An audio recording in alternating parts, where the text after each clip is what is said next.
Hi everyone, I'm Diane Monig, Transition Manager here at the ARC of Northern Virginia. I'd like to welcome you all today to our webinar, College 101 for Students with Disabilities and Their Parents, presented by Beth Felsen. Beth is a success coach at Spectrum Transition Consulting and is an autism specialist with a master's degree in psychology with over 20 years of experience. We're so excited to have her here today. This presentation is being recorded, and the recording along with the PowerPoint slides will be emailed to you later today. I will also share with you links to the ARC of Northern Virginia's Transition Points Guides, Securing a Future for Your Child with a Disability and Entering the World of Work. Both guides can be found on our website and provide practical information on transitioning from high school to the adult world, with lots of contact information for a variety of resources and providers in our area. A few logistics for today. You are all muted, so please use the Q&A box or the chat box to type your questions, and I'll be monitoring those. Beth will pause periodically throughout the presentation to respond, and then again, of course, at the end of the presentation. And with that, thank you, Beth, for sharing this information, and let's get started. Thank you so much, Diane. Let me go ahead and share my screen.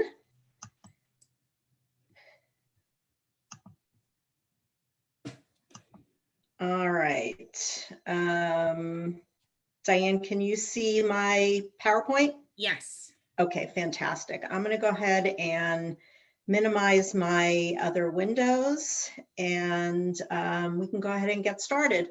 Thank you, everyone, for joining us, and thank you to Diane for inviting me to speak with you guys today, and to the ARC of Northern Virginia.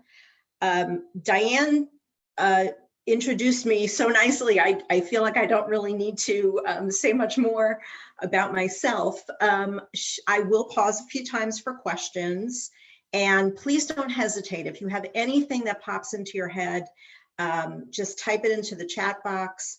Diane will be monitoring. With that, let's go ahead and get started. So this is College 101 for high school students and their parents. And just a little bit about me. As Diane said, I have a master's degree in psychology. I also have a graduate certificate in autism from George Mason University. I received coaching training from several different sources. The AANE, which is the Asperger's and Autism Network, they're up in Massachusetts. They have a program called Life Map Coaching, and they train folks who don't live in the Massachusetts area in their paradigm, and I received that training. I also have executive function coaching training from JST Coaching in Alexandria. And I recently became a certified coach for UCLA Peers, which is the only evidence-based social skills curriculum for teens and young adults in the US. So that was very exciting. So that's my training. I work with young adults, most of whom are on the autism spectrum, and work on transitions from high school. So in order to have my pulse on what's going on in the professional world of higher education, I'm a member of several organizations that represent folks who work in disability services offices and other student affairs offices. And the two organizations that I belong to are called AHEAD and NASPA. And I've been a community volunteer for a long time, and now work professionally with young adults as a coach. All right, so let's move ahead. So the purpose of my talk today is really just to provide an overview. So I'm not going to be delving into too much detail on any one of these topics. This is really to help you start conversations about college, whether college is a good option, what that should look like, and things of that nature. And toward the end of the presentation, I'm going to present a suggested timeline for when you might want to start doing the things that I'm going to discuss in the presentation. So we'll talk about the differences between high school and college, what college readiness looks like, some different college options. I have some suggestions, the timeline and some other things. And I'm also going to provide you with some suggested resources that you might want to tap into. Also to note, a pet peeve of mine is when people read their PowerPoint presentations. So I am, with one exception, which is coming up, I'm not going to do that. So what you'll see on the slides is sort of an outline of what I'll be discussing. All right, so let's start with the differences between high school and college. So in high school, the day is highly structured. With the exception of COVID, where almost everybody's learning from home, you go to school at the beginning of the day, you stay all day, you know what you're doing from 1 minute to the next, and then you come home. The levels of independent learning are a little lower. You know, the teachers in high school will provide you with pretty much all of the information that you need to learn the material. And you also have very little control over your courses when you're in high school. You know, you have to take your core subjects, you know what those are for the most part, with the exception of deciding between regular non-honors and honors, or maybe AP. You really don't have a whole lot of choices. Parent involvement is crucial in high school. In fact, most parents receive copies of their students' grades through the SIS system. Parents can contact teachers directly and ask questions about their students' performance in class or any issues that come up. You've got an IEP team if you have an IEP, and the IEP team includes a parent as a key member. The law that governs special education programming through high school is the IDEA, Individuals with Disabilities Education Act. And that is governed by something called FAPE, which I'm sure a lot of you have heard. FAPE is Free and Appropriate Education. And what that basically means is that by law, your student is entitled to accommodations to make their education equal to whatever is available to students who are not in a special education program. And that could mean anything from tutoring to extra support services. It could mean a million different things. And that's a big part of what happens with the IEP meetings, is figuring out what that's going to look like for your student from year to year. So that's high school. On the flip side, you've got the college environment, where you spend only a few hours each day in class. You know, you may have one day during the week where you have no classes. So a lot of the time in college is unstructured. And that's especially true for students who attend a residential four-year college, where they are away from home and living in a dorm or an apartment with a lot of time available to them. Much of what happens in college is based on an independent learning model, where you may do all of your learning by reading a book and watching lectures and doing all kinds of research on your own. And then the hours that you spend in class, usually each class is 3 hours a week. And you'll take, if you're taking a full course load, 4 to 5 courses in a semester. Your class time may be spent discussing what you've learned already on your own. The requirements, the course requirements, while they exist, they're way more flexible in college.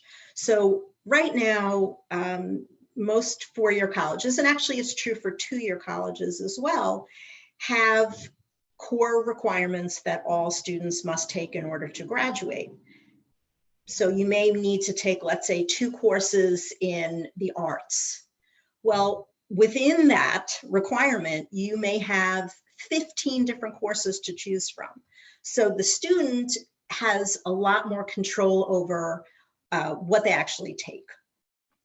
There's also, and I know this is going to come as a shock to some people, there's no direct parent involvement. And that's a result of the FERPA laws, the privacy laws.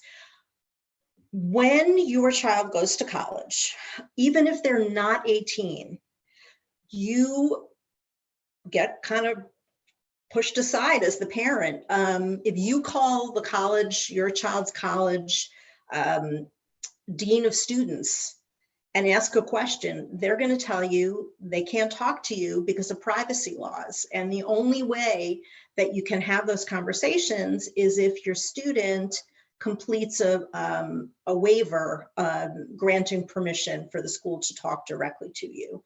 And I will tell you that most colleges discourage students from doing that. They want students to be in charge of their own destiny at school. The law that governs your students' accommodations at the college level is also different. Instead of the IDEA, you're now dealing with the ADA, the Americans with Disabilities Act. And the ADA has different rules. Instead of free and appropriate education, with the ADA, the focus is on equal access to the coursework and reasonable accommodations. So what does that actually mean? I'm going to move to the next slide, and this is the one that I am going to read to you. I apologize. So again, the Individuals with Disabilities Act provides for free and appropriate education, FAPE, for children ages 3 to 21 or through high school graduation. FAPE is defined as specially designed instruction at no cost to the parents to meet the unique needs of the child with a disability. States are required by law to ensure full educational opportunity. So that's what you're dealing with at the high school level.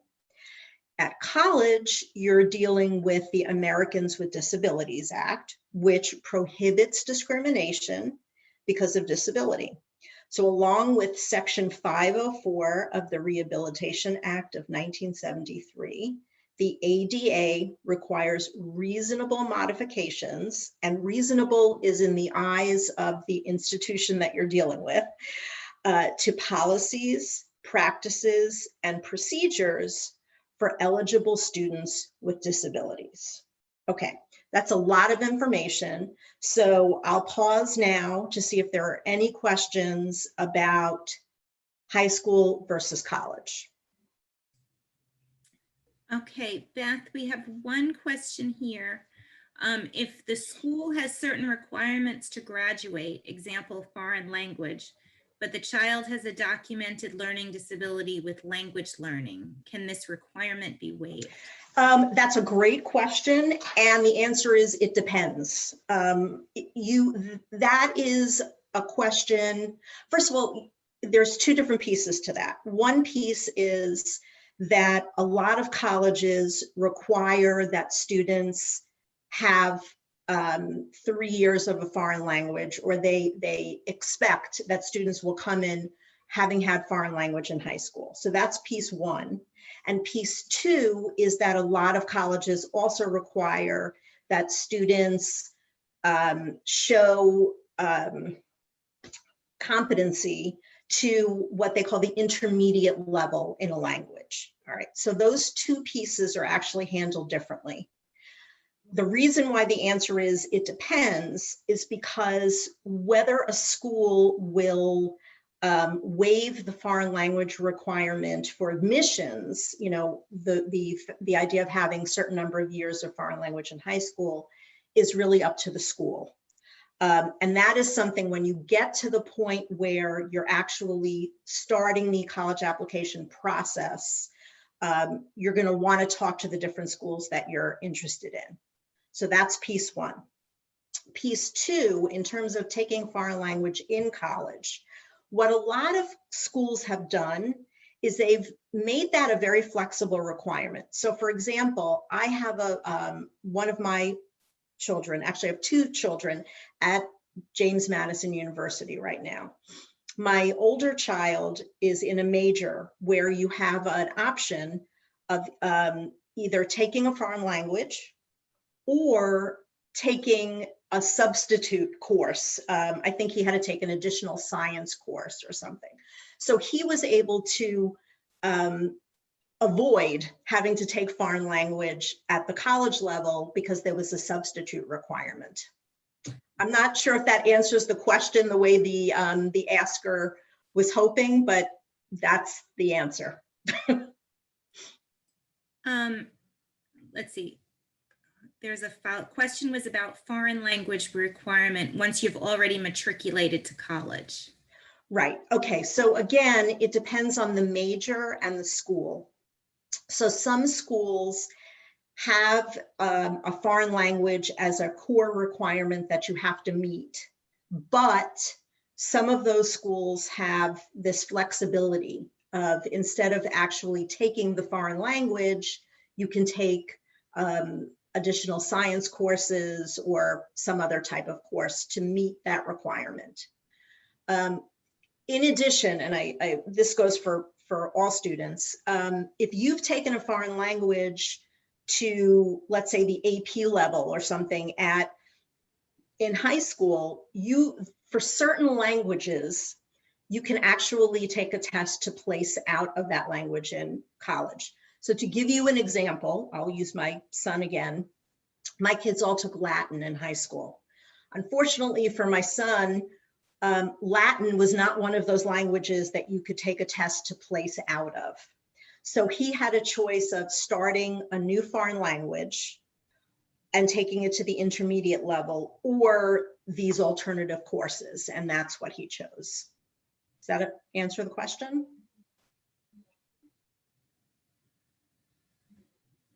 Yes. Okay, terrific. Any other questions? Yeah, there are two.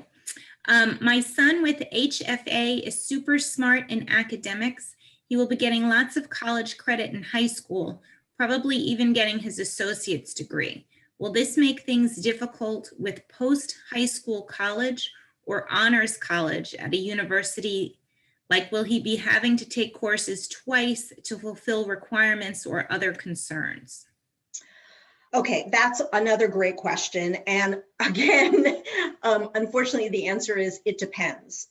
I believe that if the student has an actual associate's degree, the way that works is a little bit different. So if you have an associate's degree, you probably come in as a junior at the college level, depending on what college you go to. So for example, in Virginia, a lot of the state universities have agreements with Northern Virginia Community College that if you fulfilled all of the requirements, let's say for Virginia Tech, and you have an associate's degree from Nova, you can basically transfer without much ado to be a junior at Virginia Tech. If the student has taken lots of APs and maybe even some dual enrollment courses with Nova, the college is going to look at each individual course, what the student got on the AP exam, and they all have on their websites lists that show you what the equivalencies are. So for example, if you got a 4 on the AP US history test, that might give you credits, but not waive you out of a history requirement at a particular school. If you got a 5 on an AP test, 9 times out of 10, that will waive the requirement in that course at a college. but it really depends on the individual school. And a final thing about APs, depending on your major, some schools will not let you waive a major requirement. So for example, my daughter, who was a neuroscience major in college, had taken AP biology and had gotten a 5 on the AP test. She got course credits, but she was not able to waive out of taking one of the classes in her major. So it's a little complicated. The best time to have that conversation is once you know where you're going to school. And you can give them all of your AP scores and they'll tell you what's going to transfer and what won't. Thanks, Beth. We have one more question. If the IDEA states until the age of 21, does it carry over until college under the college age student is 21? Or is it that once they're in college, even if they're below age 21, the ADA takes over? Wow, you guys are asking really great questions. So the answer is that once they're in college, the ADA takes over.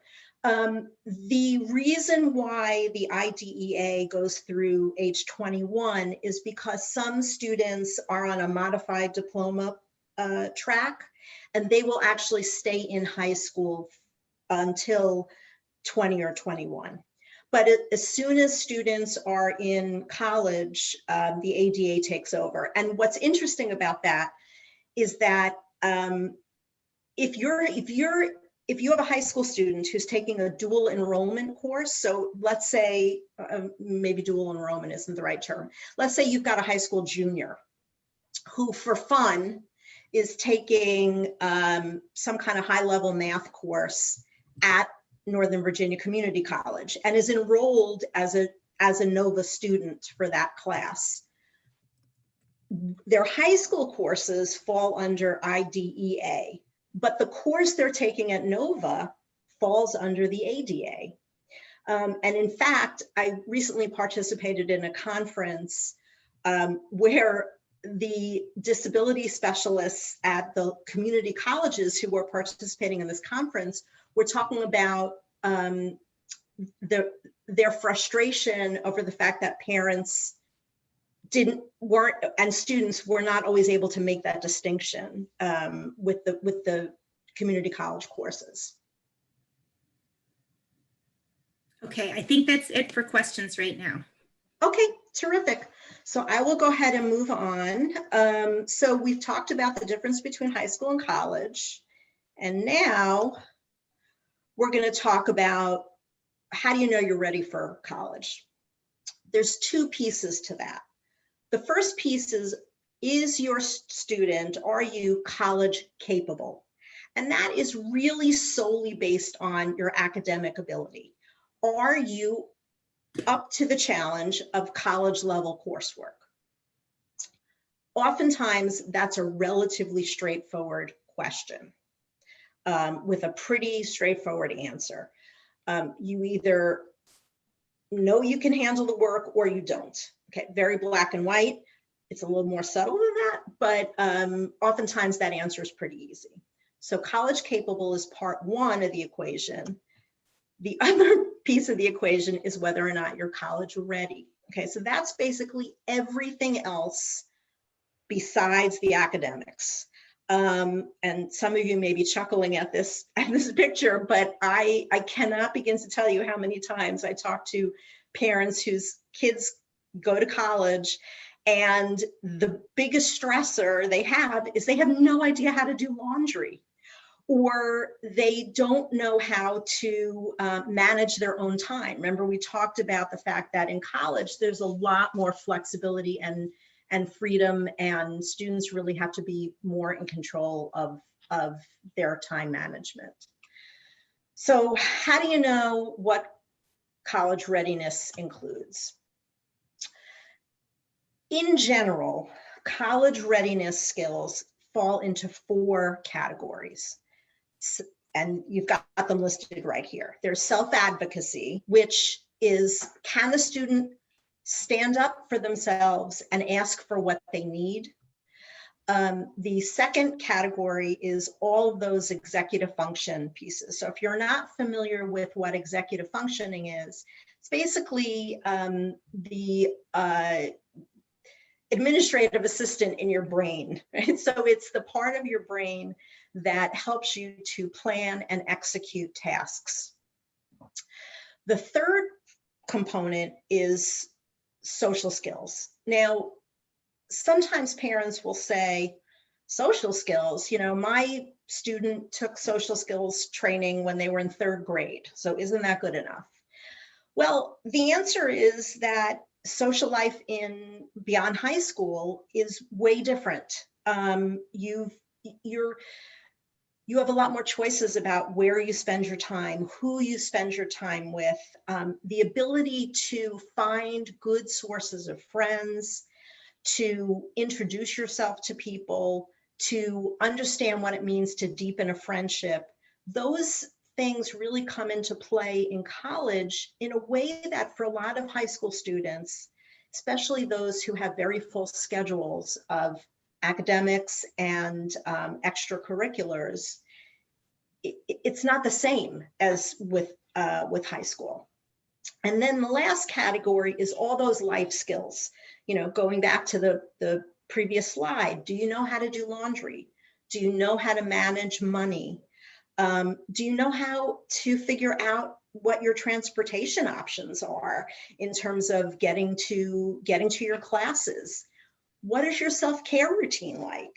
Are you struggling with regular hygiene issues? I mean, these are all things that go into the college readiness skill set.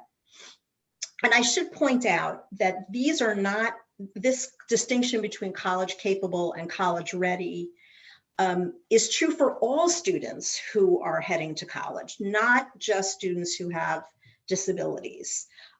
However, for students with disabilities, there may be some things that need to be talked about and examined a little bit differently.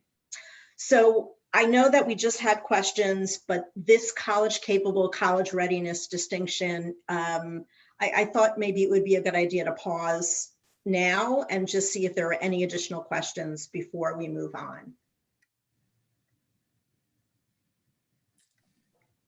Beth, it doesn't look like it. No one's typed in anything. Does anyone have any questions? You can go ahead and type it into the chat box or the Q&A box. I think we are all set then. All right, fantastic. So moving right along. Okay, so when we talk about life after high school and continuing with post-secondary education, that can look a lot of different ways. So this slide is just really designed to get you thinking about some of the main categories of post-secondary options. Number one, vocational programs. So what are vocational programs? Those are programs that have a very specific purpose. And they're usually shorter than your typical college program. They may even be shorter than a 2-year associate's degree program. So what are we talking about here? We're talking about things like medical technician, dental hygiene, auto mechanics. Those are just to name a few. You've got your traditional 2-year degree, an associate's degree, where the 2-year degree is your endpoint, what we refer to sometimes as a terminal degree. So you just want to get that 2 years in, further your education some, give you a little bit of a leg up, and it's pretty straightforward. Now, one thing to know, obviously, about 2-year degrees is that those are typically degrees that you would get at a community college. And community colleges typically, I think there's maybe 1 or 2 in the whole United States that have residential housing options. But typically, if you're looking at going to a 2-year community college, you're looking at living at home for that 2 years or moving into your own apartment that's not affiliated with the school. The next option is what I mentioned when I was answering a question earlier, community college with the transfer option. So that in Virginia, I believe, is called the Guaranteed Admissions Program, where you kind of have an idea in your head when you're graduating from high school where you want to get your 4-year degree from, whether that's UVA or Virginia Tech, or usually it's with state schools in a given state. And so what you do is you apply to the community college and you work with them with a specific kind of counselor at the community college. And you go in saying, I want to eventually wind up at Virginia Tech. And so the counselor at the community college will say, okay, here are the courses you need to take at Nova. You'll get your associate's degree and you will fulfill all of the general requirements that Virginia Tech has. And then when you successfully do that, then you can basically walk into the door of Virginia Tech and plop yourself down and finish up a degree at Virginia Tech.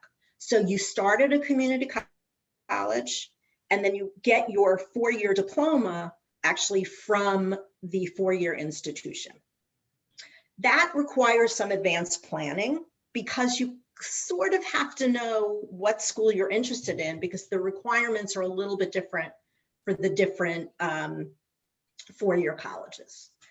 You've got the traditional 4-year college route, which is pretty self-explanatory.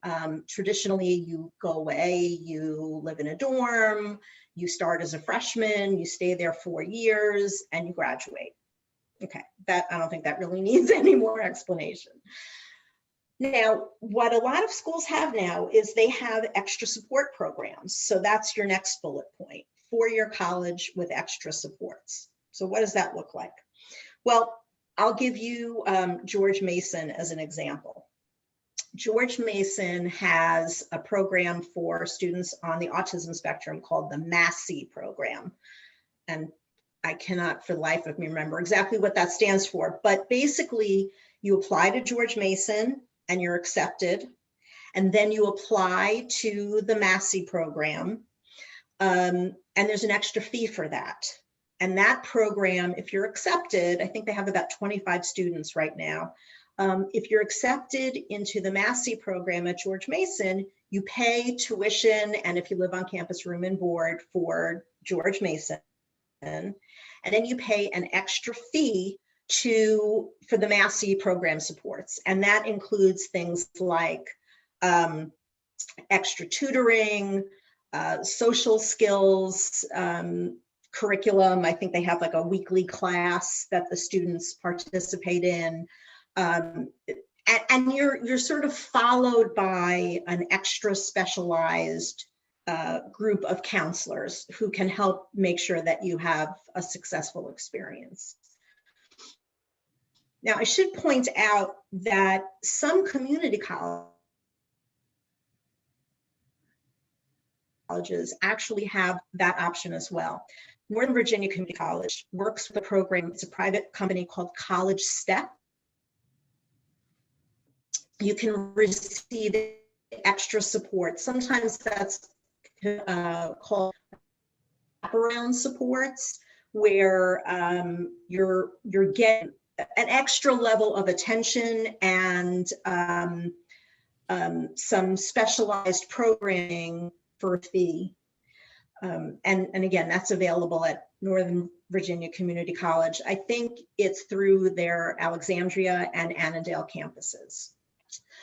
Okay, so specialized college. There are actually colleges out there that are specifically designed for students with disabilities. So one example that's pretty well known, you may have heard of Landmark College. Landmark College is in Vermont, and their entire program is designed for students who have special learning needs. So those schools exist around the country. There are also programs, there's a program called Mansfield Hall that's newer than Landmark. That's an interesting one because It's a program of wraparound supports that you can attend and also attend certain colleges. That's a little confusing, so let me explain. I think they operate in, for example, Oregon. Okay.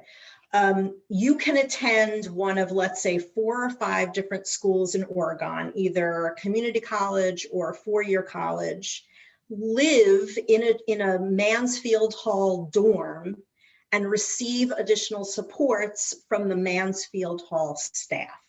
So Mansfield Hall isn't a college in and of itself, but they provide, again, these wraparound supports. The final item on this list is gap year.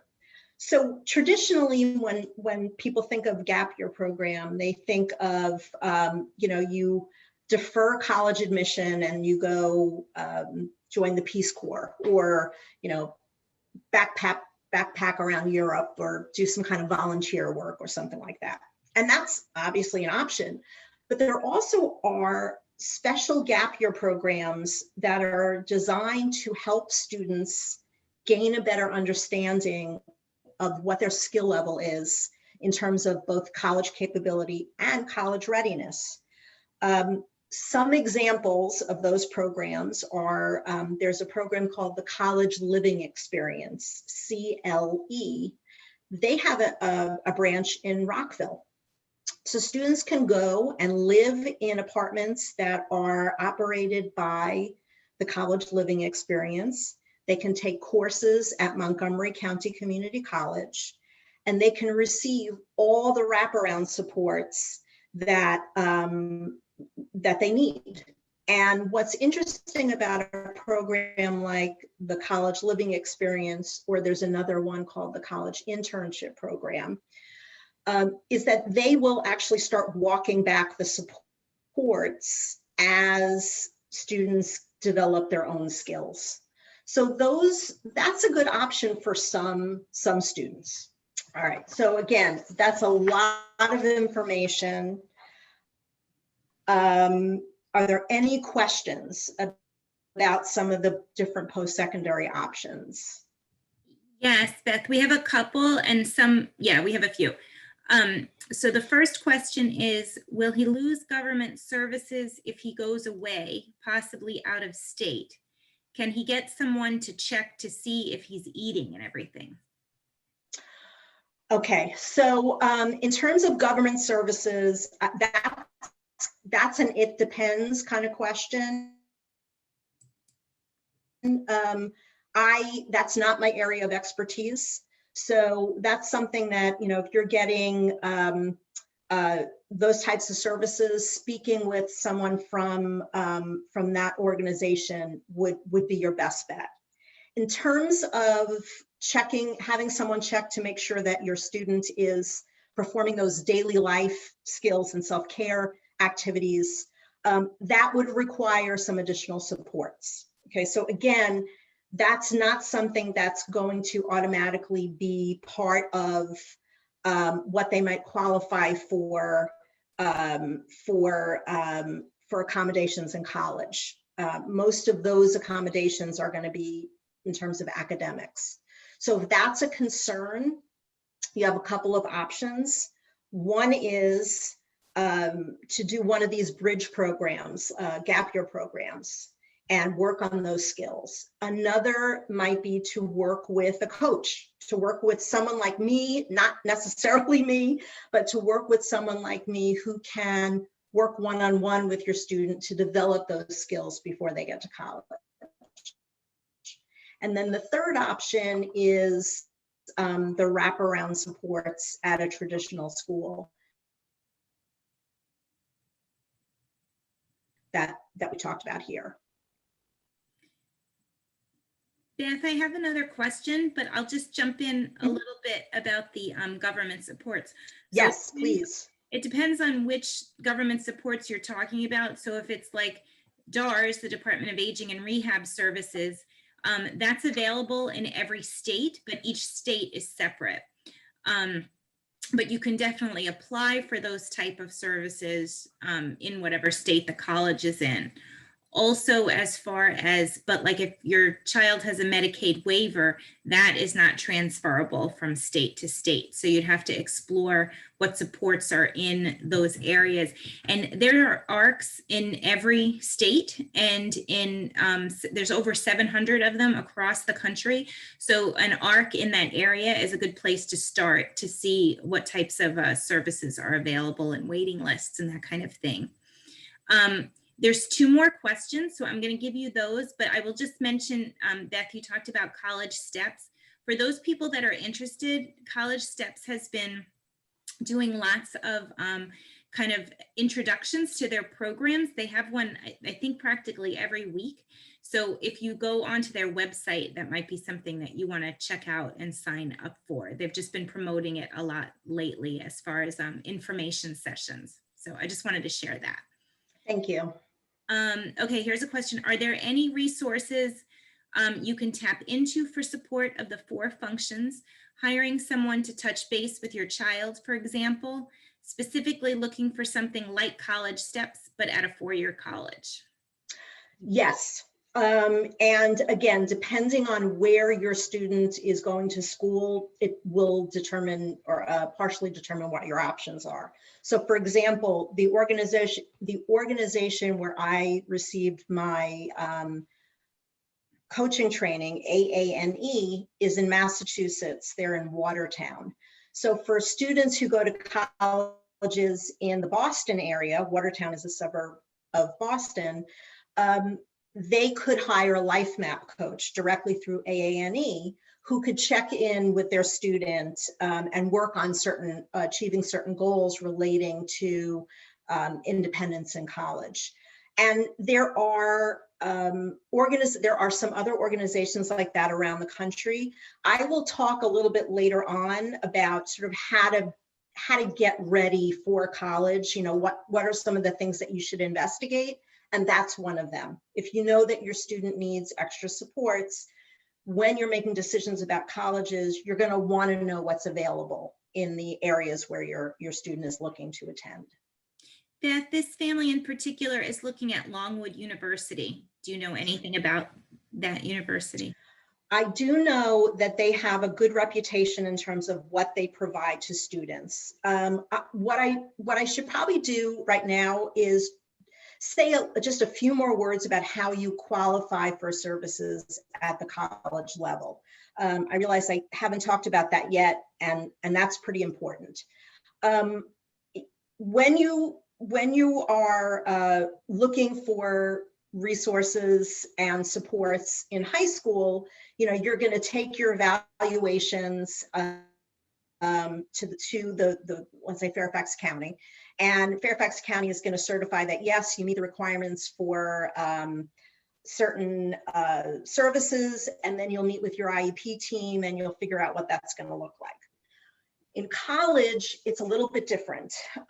You will need to provide evidence of some kind of diagnosis to the College Disability Services Office. Now, it used to be that you had to have an evaluation, a formal evaluation that was no older than 3 years old, and take that documentation to the college. That became a very expensive proposition for a lot of people who originally had their students evaluated, let's say at 4 or 5 years old. They needed to do the whole process over again. That has changed. At most colleges and universities, including community colleges, you can take your last IEP or a letter from a physician or somebody who involved in your care team that explains what your needs are. You take that to the Disability Services Office at a college, and they will tell you what types of accommodations you qualify for. Things like if you need a note taker, if you're, you know, or if you need to record lectures, you know, things like that. They will go over all of that with you and tell you what you're entitled to. So the reason I interrupted the answer to the question to say that is because one of the things that Longwood is known for is, and there are a couple of schools in the area, Mary Washington is another one in terms of Virginia schools. that are very accommodating to requests for accommodations, for you know, that they'll work very closely with you. Beth, we have one other question. In the community college with transfer, you mentioned that this would need to be planned in advance. Could you elaborate on what you mean? Yes.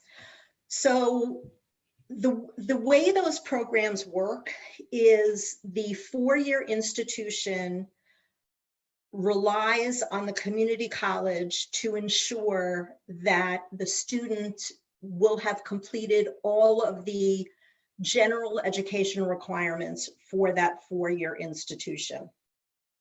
And those general education requirements are going to differ from school to school.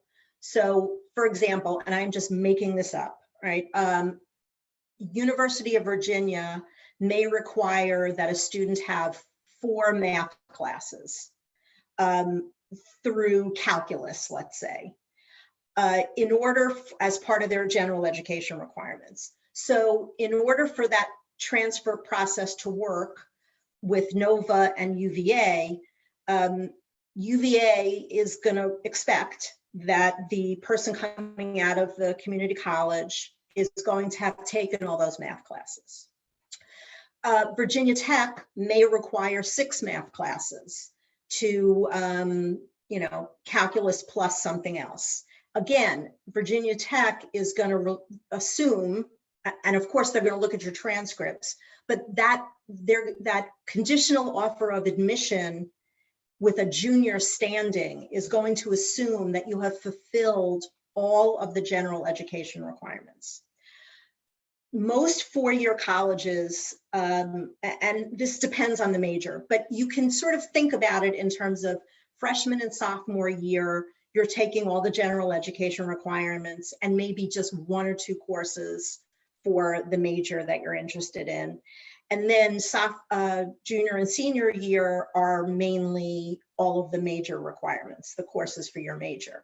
So when you transfer from community college to a 4-year school with one of these guaranteed admissions plans, the 4-year institution is relying on the community college to enable for you to fulfill all of those general education requirements.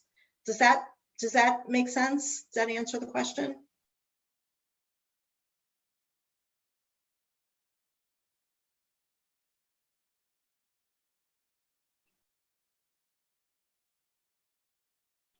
Diane?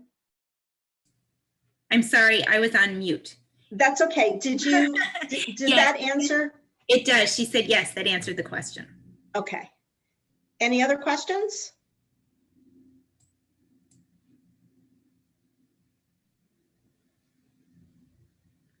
No, I don't think so. You can continue. Okay, thank you. All right. So we've just talked about a lot of different pieces, and now let's put some of that together for what does that mean for my high school student? Okay, so the first thing is that it's really important to have some conversations to assess current skill level, current challenges, current strengths. The way you do that is the way you pretty much, you know, do everything. You have a lot of conversations. Talk to teachers, get a sense of how your student is doing in the classes. Talk to the IEP team. Mention to the IEP team that you're interested in college, that you'd like for that to be on the table. And identify some goals that you could include in your IEP to help work toward college readiness. Have conversations with your family. What are the college options? You know, what are the expectations? What's the financial situation? Can you, you know, do you need to live at home and attend community college for 2 years to work on the skills, or are there funds available beyond tuition and room and board for additional wraparound services if that's needed to start? And talk to other service providers on your support team. Talk to therapists. Talk to really anyone who knows your student, knows you, and can help you identify and assess skills and challenges and areas that you need to work on. Okay.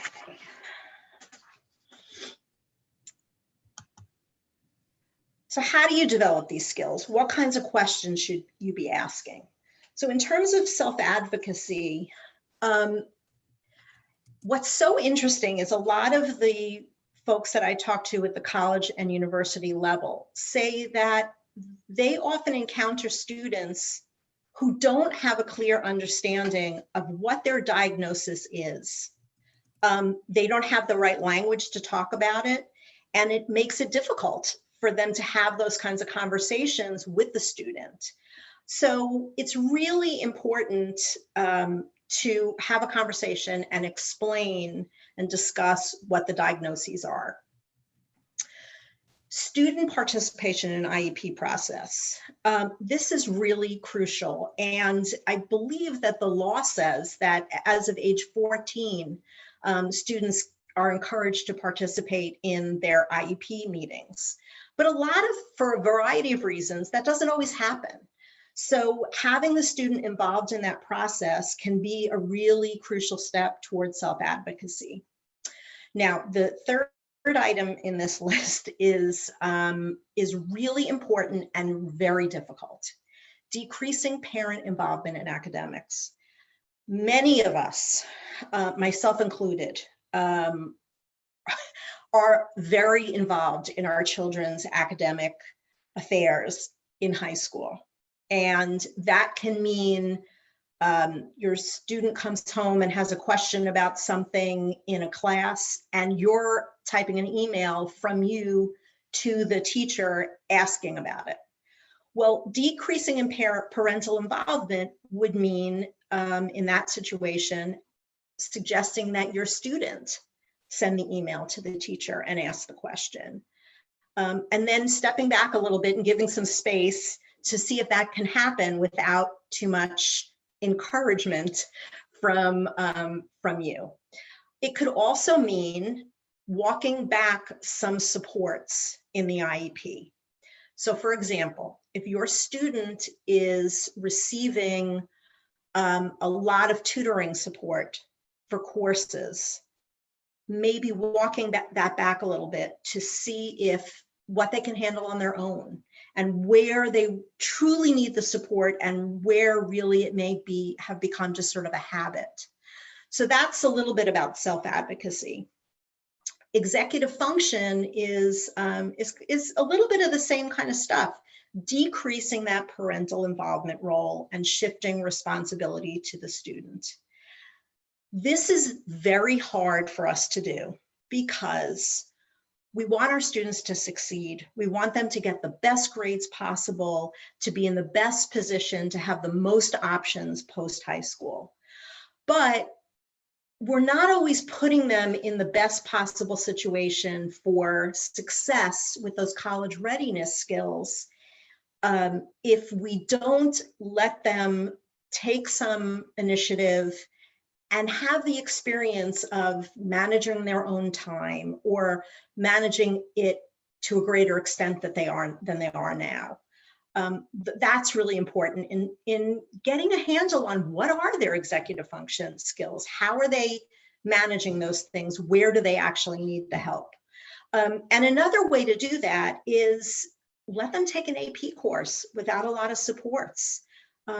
Some students do just fine without a lot of supports until they get to AP level courses where the pace of the course is dramatically increased compared to even an honors level course in high school. So that could be a good way to determine what their strengths and weaknesses are. You also can sign up to take a self-directed course. Take economics and personal finance as a self-directed course instead of taking it in school. Register for something at the community college. See if you're able to keep up with the work. So that's some advice on developing executive function skills. Social skills. Again, this is at the college level, it's really about understanding how to find appropriate sources of friends and cultivate those friendships into deeper friendships, more than just sort of acquaintance level. One way that students are able to do that at college is to join groups that help them develop their hobbies. If you don't have any hobbies, it's very hard to find those groups at college. So cultivate hobbies, develop those interests, step back the parental role, allow your students to take a more active role in their social life. And then the life skills, and these are actually some of the easiest to do. Have your students start doing their own laundry. Have your student cook a meal once in a while, find a recipe, shop for the ingredients, cook the meal. Give your students some money to manage on their own, whatever that looks like, a weekly allowance, and set up some rules for what that's for, however that works in your family. If your student is not driving, and the expectation is that your student will be living at home and going to community college, you really should think about helping them to get their driver's license. Having that independence is really, really crucial. If your student is going to be on a campus where they're going to have to take a bus system to get to certain buildings, work with them on figuring out how do you read a bus schedule, things of that nature. So that's some stuff about developing skills. Are there any questions I can answer before I move on to how you get more information about what your options are and what might work for you? Let's see, Beth, I'm checking.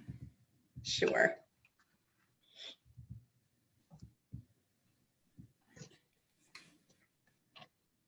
Doesn't look like there's any more questions. Hold on. Okay. Fantastic. Oh, wait, I have one. What is a good resource for lists of accommodations in college?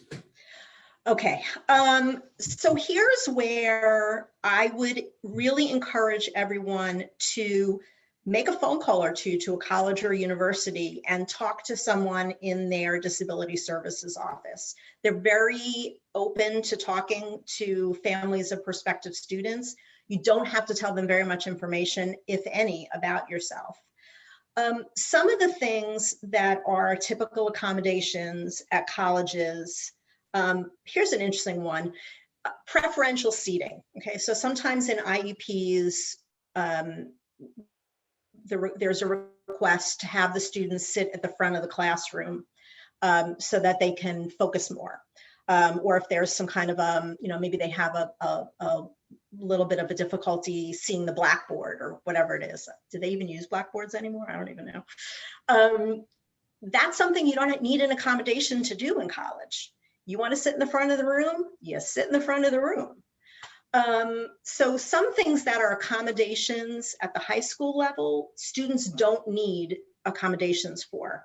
If your student is not an early riser and mornings are difficult, you have the flexibility in college to set up your schedule where you don't have a lot of early morning classes. So those are things that you can do at the college level that don't require accommodations. I would say the most common accommodations at the college level have to do with extended time on tests. I have never come across a disability services office that does not have some type of testing center where the students can go and take the test in the testing center under quieter conditions with extended time. That's a very common accommodation. Another common accommodation is asking for permission to record lectures. This is interesting. It's a common accommodation, but the professor always has to agree that that's okay.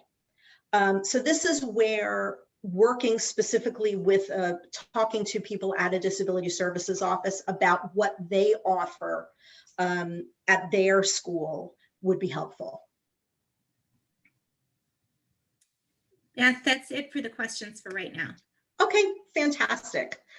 So how do you start thinking about what college might look like for you and your family and your student? There's a lot of ways to start delving into that information. The High School Career Center can be a great resource. Again, if you discuss college options with your IEP team, you may even be able to arrange for some kind of specialized meeting, including their High School Career Center specialist. Talk to other families in your support network. If you belong to a parent support group, or your student belongs to some kind of social skills group, oftentimes those other families will have a student with a similar diagnosis, and they may have students already in college and can give you some information. Therapists, other people on the support team can also provide some of that information. The College Board actually has a great website for comparing certain types of information about colleges. Attend a college fair. There are all different kinds of college fairs. They can be overwhelming when they're in person. And so here's a benefit of COVID.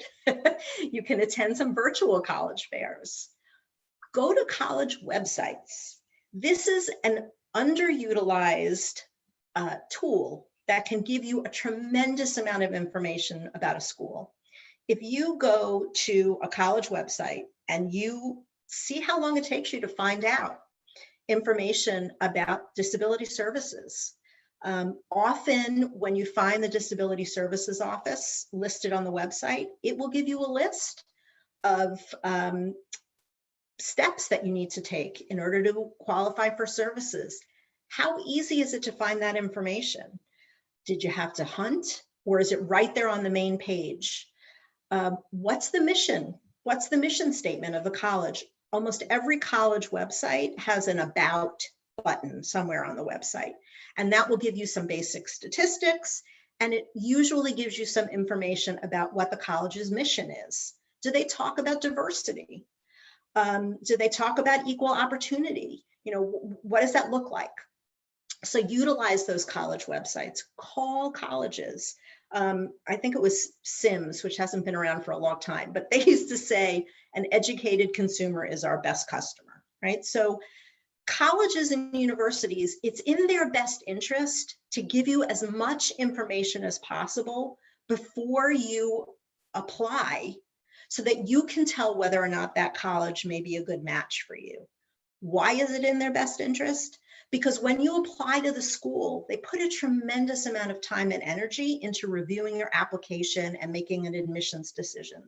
If they decide they want you at their school, they are hoping that you want to attend their school. So the more information you know about the schools that you're considering applying to, the better off you are in terms of making decisions, application decisions, and the greater the chances are that you'll actually attend a school that accepts you. So don't be afraid to call a college's disability services office and ask some general questions.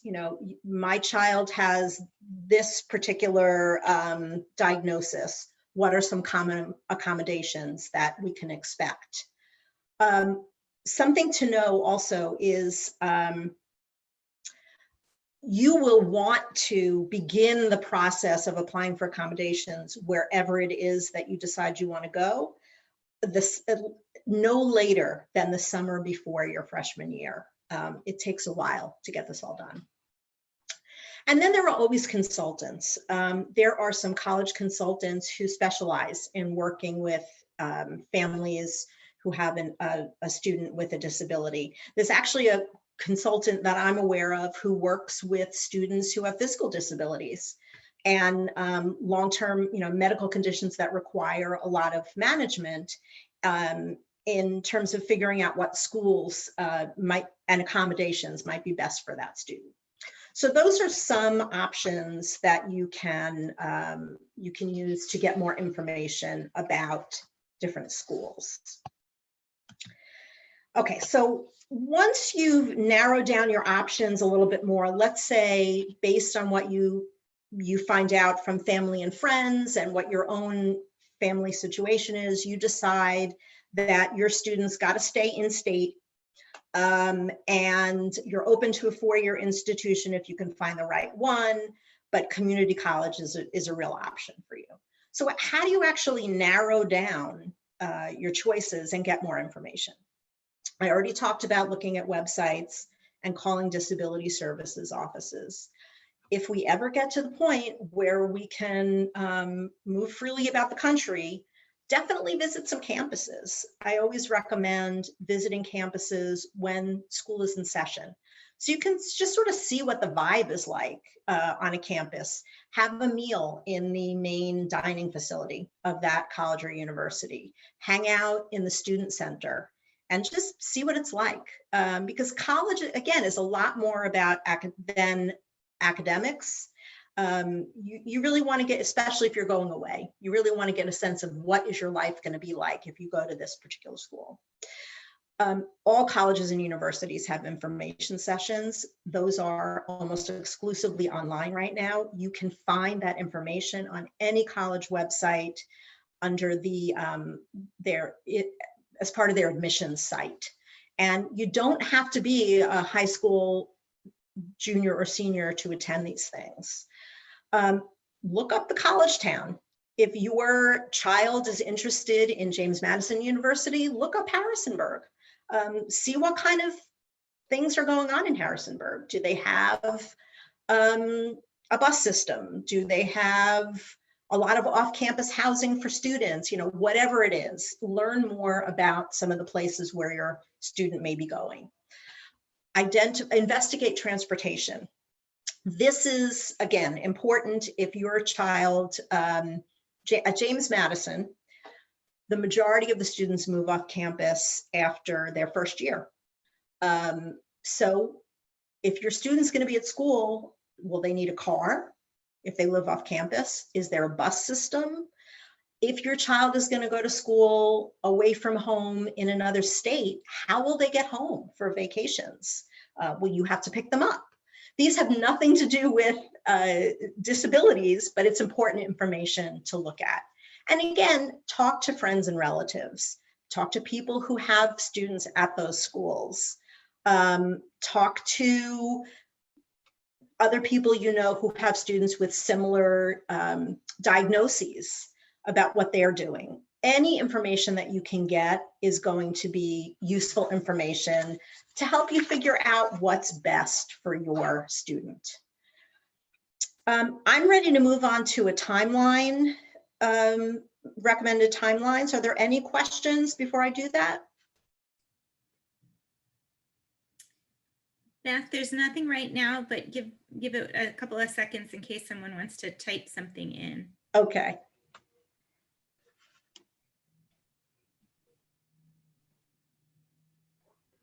No, I think you are good to go on. All righty. So I'm often asked, when should we start doing all this stuff? For most of what we've talked about, what I've talked about, it's never too early to start having your student do their own laundry or cook meals or anything like that. So this timeline is really sort of a general guideline. If you haven't already started having your student involved in the IEP process, once they're in high school, you really, I cannot recommend enough having them be involved in that process and starting to talk in those IEP meetings about walking back parent involvement in academics. 10th and 11th grade, this is the time when you're going to want to start applying for testing accommodations for the standardized tests, the SAT and the ACT. If you have extended time as an accommodation in high school, there's a good chance that your IEP team has already approached you about this if you're in the 10th, 11th grade range. Now, with COVID, a lot of colleges and universities are starting to make admissions testing optional. So you may find when you look at the list of schools that your student may be interested in that you don't need to take the SATs and the ACTs. Those are discussions you're going to need to have within your family. But certainly if you are planning on taking those tests, it takes a while to get the accommodations in place. And if you're entitled to those accommodations, you're going to want those accommodations. So 10th, 11th grade is when you should start doing that. 11th and 12th grade, I say here, taking your readiness skills for a test drive. It is far better. You have a far better support system in place if you are struggling with keeping up with schoolwork and all that kind of stuff in high school than you do in college. So just test it out, see how it's going, and learn from the experience. And then also in 12th grade, once you've been accepted at a university and you've decided that that's where you want to go, or community college, you need to start talking with them about how you actually apply for accommodations at that school. And as I said, doing that no later than the summer before freshman year. In many cases, you can even begin having those conversations the second you put down your deposit at the school. Any questions about this timeline, which again is suggested?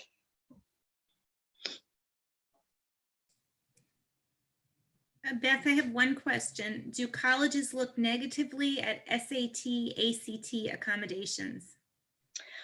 I don't think colleges know if you've had testing accommodations. All they will see is scores.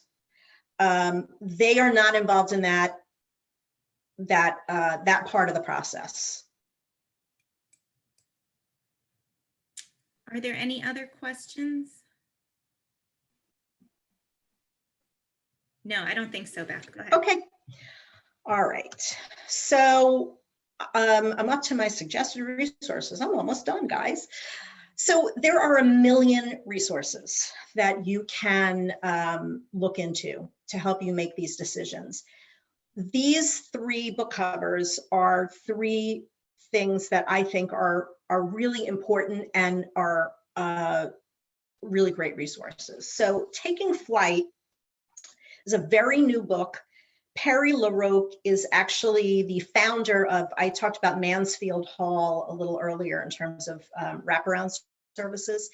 He's the founder of Mansfield Hall. This book is written for students. Now, that doesn't mean parents can't read it, but the way it's written is it's talking directly to students. It's got a lot of great advice. I've heard Perry speak. He's wonderful. And this is a book that I would highly recommend. It's, as I said, it's sort of hot off the press.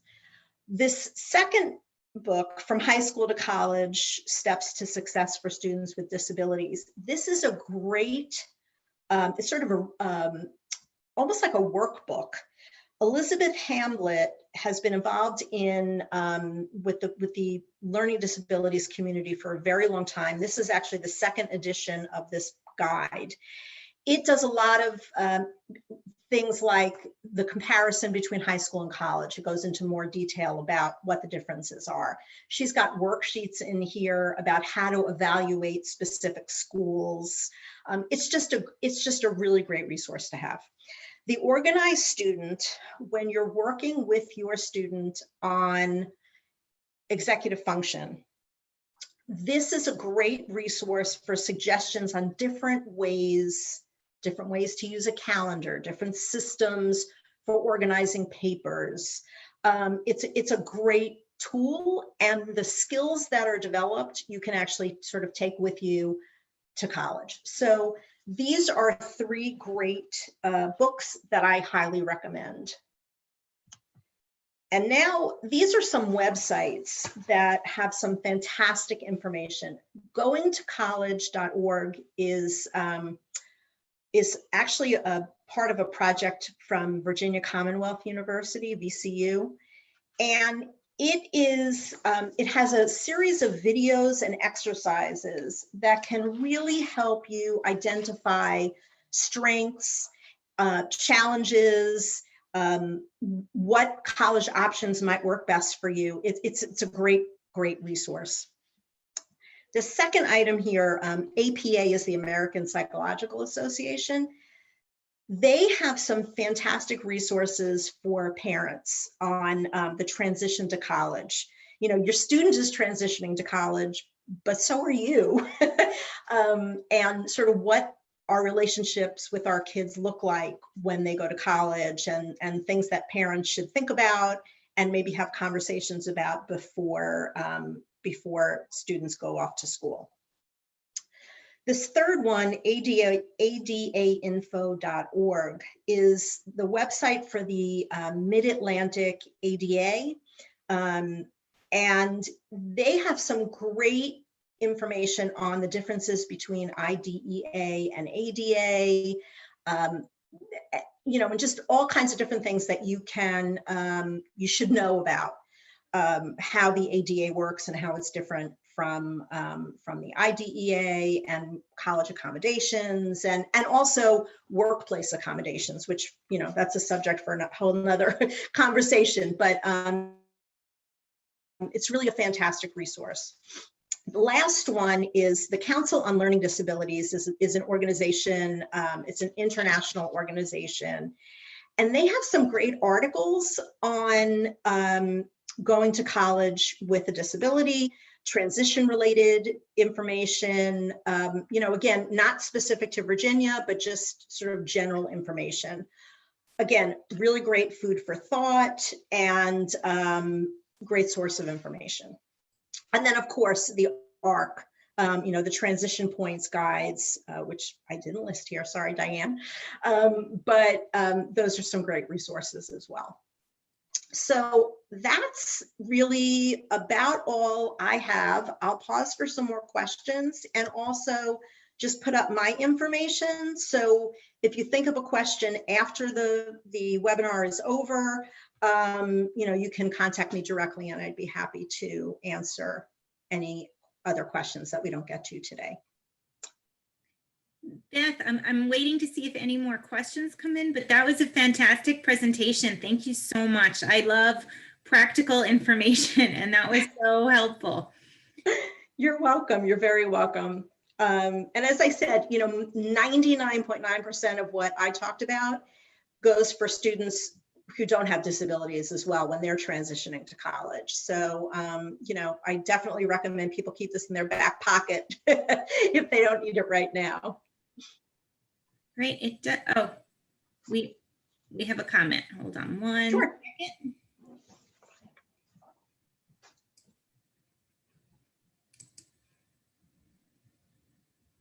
Oh, one of the parents wanted to comment that DARS is a great resource for driver's ed, and they offer pre-driving assessments. Yes, that is absolutely true. Yes, thank you for sharing that.